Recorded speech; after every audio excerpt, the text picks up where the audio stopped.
Are you conscious of your addiction? Refuse to be defined by it? Not satisfied with living your life on the surface?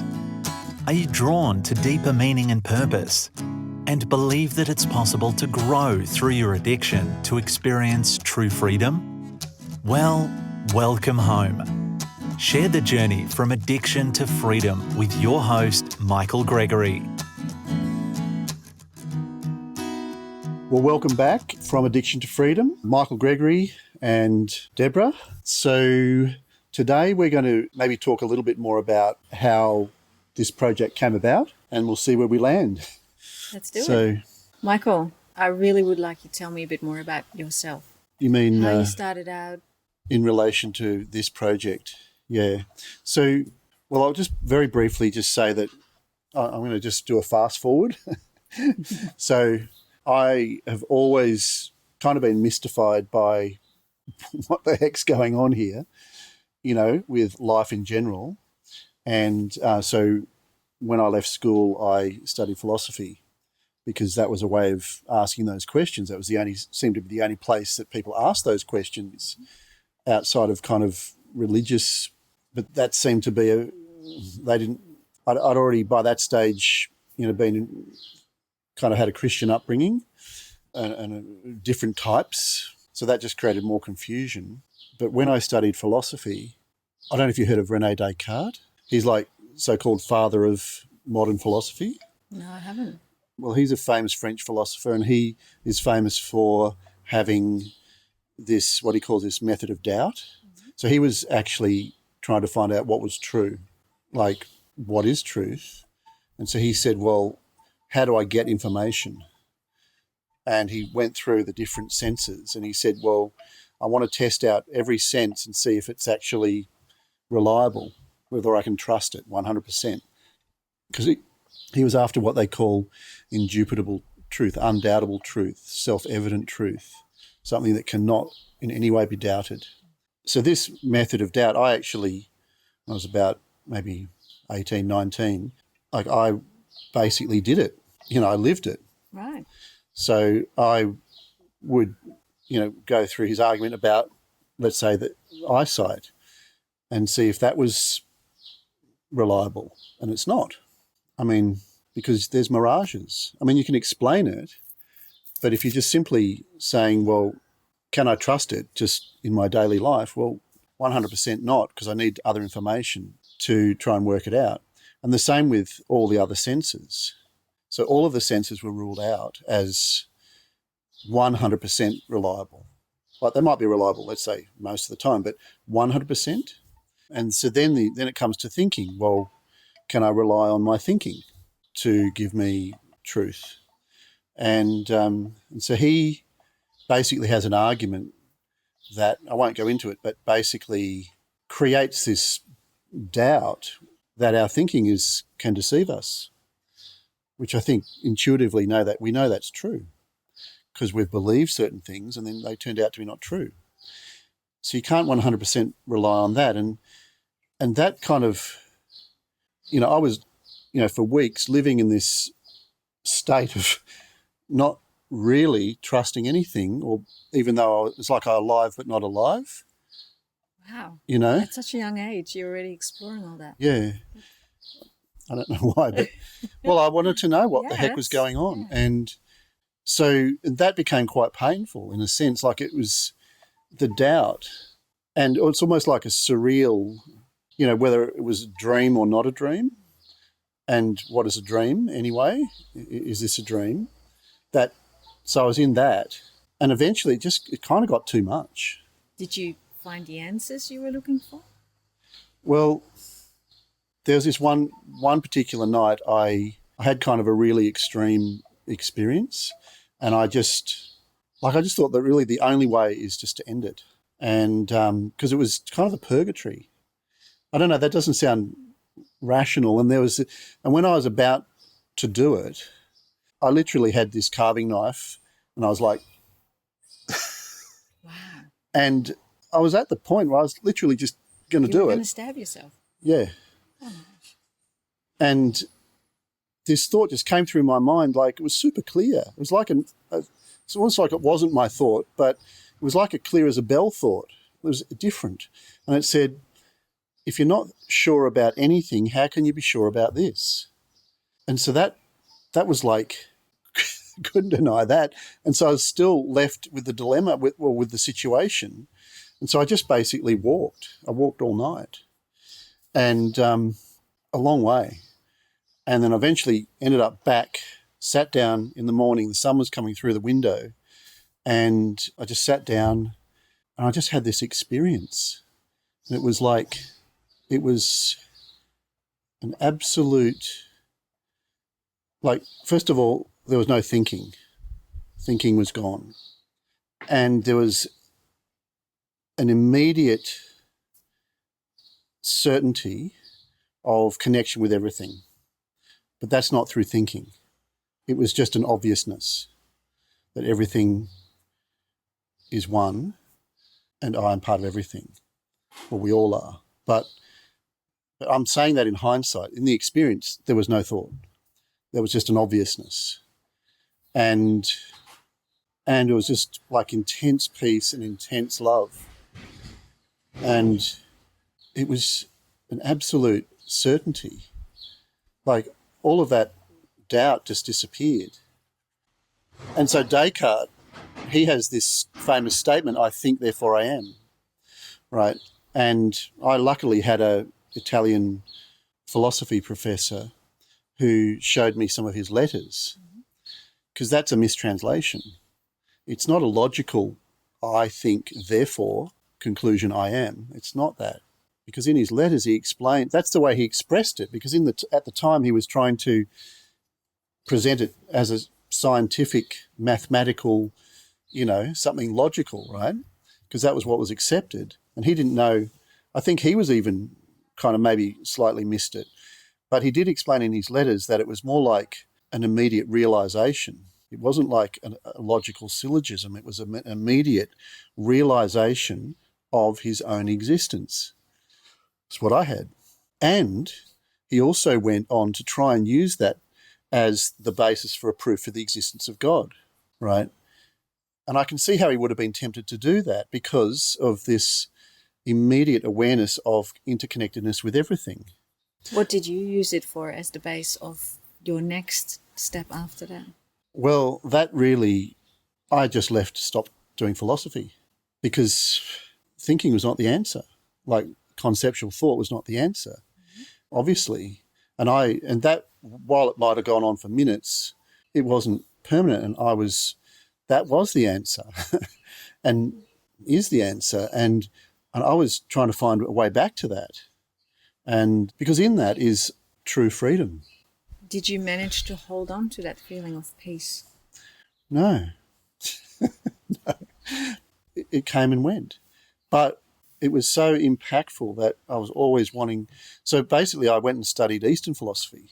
I left and I travelled and somebody who I was living in a share house with introduced me to Eastern philosophy, a guy called John, and he was a lot older than me. I was maybe 19, 20. He was like 40, I think, roughly.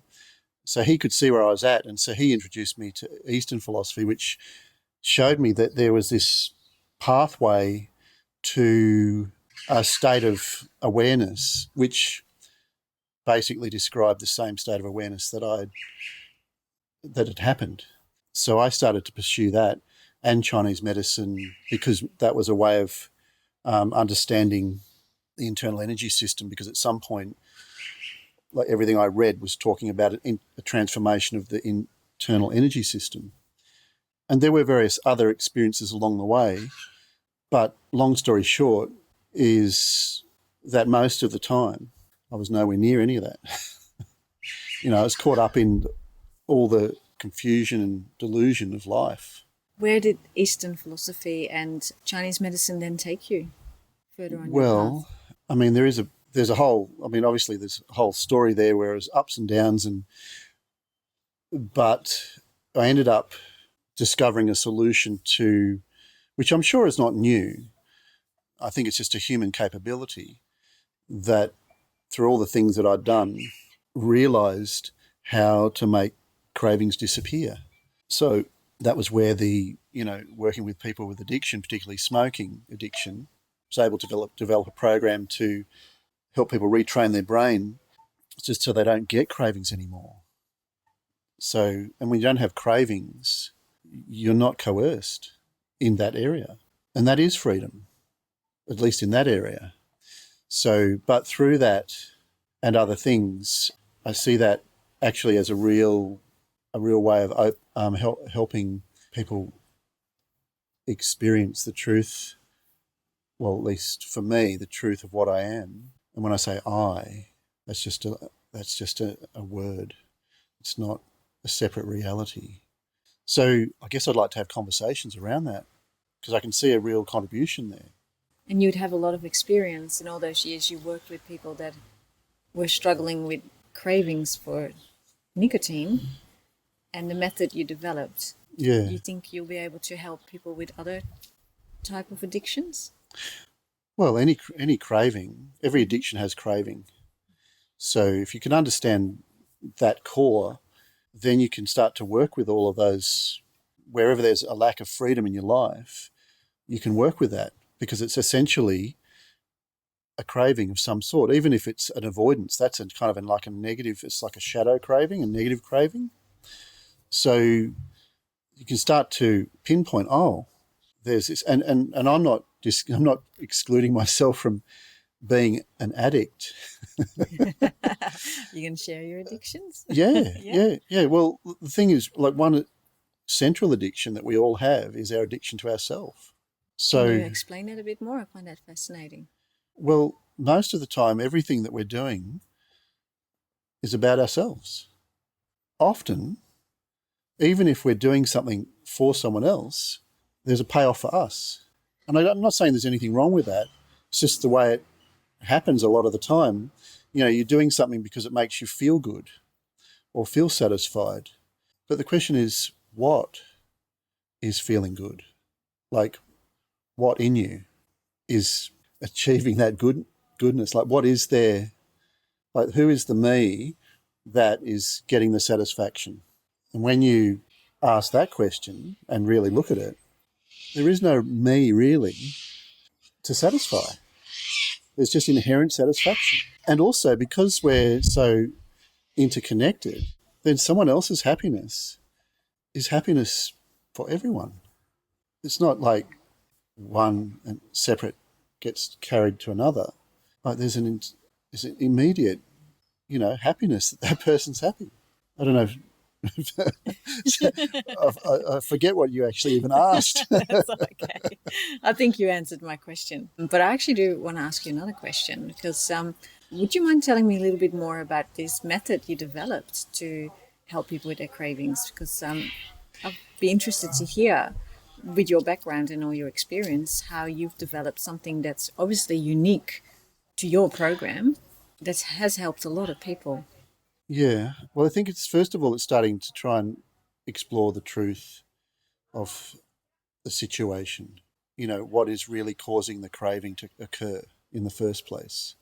And often we'll blame a situation, we'll blame a feeling like sadness or stress or anxiety, or we'll blame a thought. I wish that thought would go away. But none of these things actually really create cravings. But the thing is that most programs and most attempts to solve the problem are trying to look at those things. And then it's about looking at what the craving really is. And once you discover that, then it's really a realization of the truth of what that is. And then you just repeat that realization or experience each time you have it. And boom, you realize craving's gone. Yeah. But then it's about retraining your brain through repetition of that. It's a bit like you, realize something and then you forget it. And then when you come up with the same problem again, you go, oh, that's right. And you realize it again and then forget it. But eventually, every time it comes up, you go, oh, it's that. And then you don't even have to make an effort. And suddenly the situation arises, you immediately see the truth. So your brain is retrained. But I think there's a possibility of that. And I'm not saying that I have this experience, but I believe there's a possibility of that, of being free of all addiction, including addiction to our self-centeredness. And how do you think you're going to go about developing that? Well, first of all, I don't think I'm going to do it. I think life has a way of doing itself, if you know what I mean. And we participate in that somehow. Our bodies, our mind, our actions all participate in that if we're in tune with it. So I'm just planning to have conversations. And bringing awareness to this particular subject. Yeah, to help bring awareness. And people will be able to learn from that and hopefully have more awareness about their own situation. Yeah, and I will be able to learn from the conversation too. We all can, because everything is new, all the time, and all, seeing, like Heraclitus says, you can't step into the same river twice.